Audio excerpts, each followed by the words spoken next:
lights. The place is really starting to take shape. Yeah, it really is an exciting time for the footy club, but more so for the Geelong community. The ground looks fantastic. The lights are going to add a new dimension to footy in Geelong, and everyone's really looking forward to Saturday week when we play the Gold Coast under lights. And really, it's the beginning of a new era. Do you expect 47 fit players next week? Everybody put their hand up to play? Oh yeah, everyone will be very keen to play. Sorry, I wasn't sure where you're going there, Tom. We won't have 47 fit players. I wish we did. But look, the players will be super keen to play. Yeah, it's going to be a big occasion for everyone, and the chance to create a little bit of history and play as well as we possibly can. Line's already been put through Chappie for this week. Will he be right for next week? Oh, I've speculated too much about something that I'm not sure enough about. So the important thing for our supporters to understand is that we're taking a long-term view with Paul. He's going to be an incredibly important player to the last part of our season, the last half of our season. And we're going to make sure that he's absolutely healthy and then match fit before he plays. First up, a tricky little road trip to Adelaide for how do you rate him? Yeah, it's going to be more than tricky. It's going to be very difficult. I think they were 5-0 to start the year, and we're going to treat them, as such. They've played some really high-quality attacking football. They're going to be hard to stop in that area, and they'll clearly have a focus on defending us really hard as well. So I think it's always a challenge over there, but given the way their team's improved, the strength they've got through the midfield, it's going to be an even bigger challenge than it has been. The wash-up and review from last week, obviously an unusual position, his first loss of the year, but what did it entail and what message was there for the group? It was pretty similar to previous weeks against quality opposition, to be honest. When the heat's been on in the game, we've played poorly. And I said post-game that if we had have won the game by 6 points, it would have been really important that we reviewed the parts of the game in the first half that didn't work for us. So it was very similar to the Essendon game, to the Hawthorn game, to the Sydney game. There are some things that we're talking about doing, particularly early in games under pressure, that's not being executed in the heat of the battle. So we'll continue to work on that. Can't guarantee we'll get it right this week, but I can guarantee we'll work as hard as we possibly can to fix it. Can you put your finger on why it's not being executed, Chris?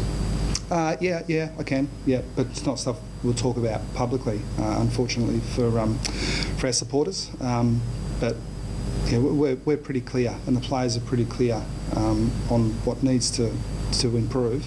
The positive thing is that later in games, or when the heat's on even more, certainly in terms of the pressure on the scoreboard, we are standing up, and we were under extreme pressure at half-time on the weekend and came back really hard. Now, weren't good enough to finish the job, but it's still a very positive thing that when we are under pressure, we can come back.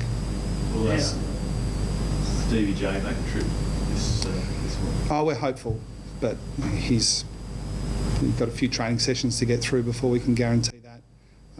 It is a relatively minor calf issue, but we always err on the side of conservatism, so can't guarantee it. Billy Smith? Almost certainly can guarantee that he won't play. Yeah, but it's not as serious as first thought. We thought initially that it had the potential to be a 2, 3, 4 week injury. Confident it's at the lower end of that scale. Is Vardy right in the mix for this week? Not this week. No. Playing well enough to be picked, but we're going to be extremely conservative with Vards and make sure that when he comes into the AFL system, he's ready to play his best. Mitch Brown, a chance. He looked pretty good on Saturday. Yeah, very good chance. Yeah, very good chance. Hamish McIntosh, I believe, is in a discussions with the fitness staff, is what he used as his phrase in regards to possibly playing this week. Yeah, he's losing the battle. Yeah. So, following week?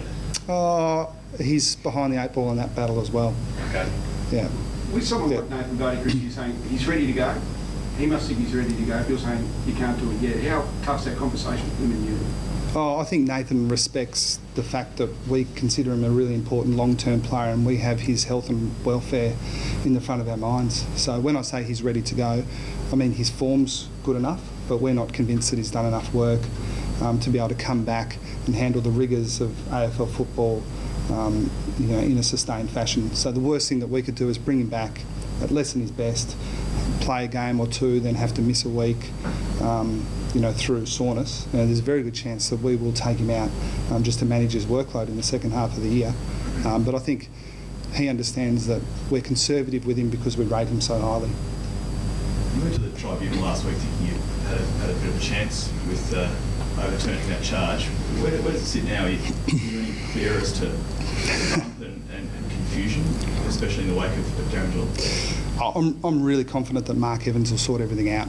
He's a high-quality operator and he's got a bit to sort out. Yeah. Is it saying that you've been to him to seek clarification? I don't do that. I don't waste my time worrying about these things, or there are people that are better than me at having those conversations at our club. The people that thought James Kelly should have been suspended said he was suspended because he bumped someone in the head. Clearly it's frustrating. It's frustrating because we'd like to have James Kelly available. Yeah, I mean, you haven't, but I'll answer the question, should Darren Jolly have been suspended? Absolutely not. Was it a free kick? Probably. Chris, the other thing, the AFL, you would either have it already or nearly have it, a survey about the fixture and the season length in terms of scrapping the NAB Cup, 24 home and away games. Do you have an inkling about how, as a club, you're going to respond to that survey? I wouldn't be so bold as to give you my opinion before we've had a chance to sit down and talk about it collectively. I'm pleased that the AFL is canvassing the views of the clubs and, importantly, the players. But we're a long way from putting together our opinion, and I think it's important that we put that opinion forward to the AFL behind closed doors before we talk about it publicly. And they're saying that the deadline's the end of May, so I should be having that meeting. So we've still got time.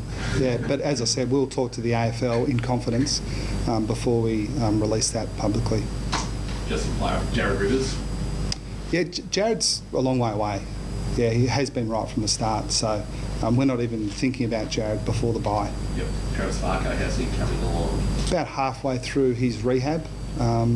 He might be about halfway through his rehab for the next couple of weeks because we're a bit conservative. But the signs are good. But the last 3 or 4 weeks are always the most important in a 12-week rehab. So when he's right, we'll wait a little bit and probably wait a little bit more. Did George Burberry further enhance his claims for a senior berth on Saturday? Yep. Yeah, he did. We love the way George plays. Very likely that we'll have a debutant this week. Can I get any more definitive than that? No, Burberry will play. We're really excited that George has been able to work his way up through our rookie list system. 12 months ago, he was so far away from AFL footy it wasn't funny. But through hard work and determination, as well as a bit of talent, he's worked his way into our AFL team. That's lost 1 game for the season. It's a credit to him. Harry Taylor, any update on his contract situation? Not that I know of, but I'm really comfortable with the way these things work these days. Certainly at our club, I mean, Harry and I and the other powers that be at our club have really frequent and open discussions. And I mean, I'm loath to say that I'm too confident because that might sound like I'm putting pressure on Harry, but I am. And it shouldn't be. Harry and the club are in a really good place, and we understand that other clubs would love to have him on our list, and they can go their hardest.